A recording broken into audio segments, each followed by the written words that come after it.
അവരെ കണ്ടുപിടിക്കാൻ നോക്ക്. എന്തായാലും അഭിമന്യുവിന്റെ വീട്ടിലേക്ക് അവര് പോവില്ല. പോലീസ് അവിടെ എത്തുമെന്നവർക്കറിയാം. പിന്നെയുള്ളത് ഏതെങ്കിലും ബന്ധുവീടാ, അത് അന്വേഷിക്കണം. അല്ല, തലയിൽ മുറിവറ്റ സ്ഥിതിക്ക് അവരേതെങ്കിലും ആശുപത്രി പോയിട്ടുണ്ടാവില്ലേ? എല്ലാ ആശുപത്രികളിലേക്കും ഞാൻ പോലീസുകാരെ വിട്ടിട്ടുണ്ട്. എന്തായാലും ചന്ദ്രസേനൻ കിടക്കുന്ന ആശുപത്രിയിലേക്ക് അവർ പോവില്ല. അവിടെ പോലീസുകാർ കാണുമെന്ന് അവർക്കറിയാം. തെറ്റ്. അവള് പോകാൻ ഏറ്റവും സാധ്യതയുള്ളത് ആ ആശുപത്രിയിലാ. ഒന്നാമത് ചന്ദ്രൻ അവിടെ ഉണ്ട്. അച്ഛനെ ഒന്ന് കാണാൻ അവള് ശ്രമിക്കുമെന്നുള്ളത് ഉറപ്പാ. സ്വന്തം ജീവൻ പണയം വെച്ചിട്ടായാലും അവൾ അതിനുള്ള വഴി നോക്കും. പിന്നെ അനഘ ജോലി ചെയ്യുന്നതും അവിടെയാ. അമൃതയ്ക്കൊരു സഹായം കിട്ടാൻ അതിലും പറ്റിയൊരു സ്ഥലം വേറെയില്ല.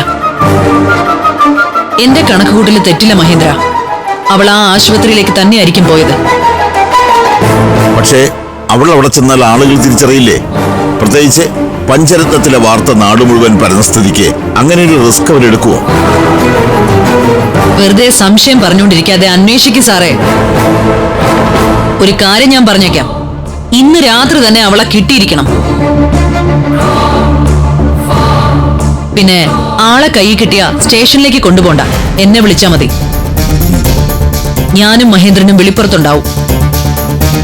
അവളെ എന്താ ചെയ്യേണ്ടതെന്ന് എനിക്കറിയാം.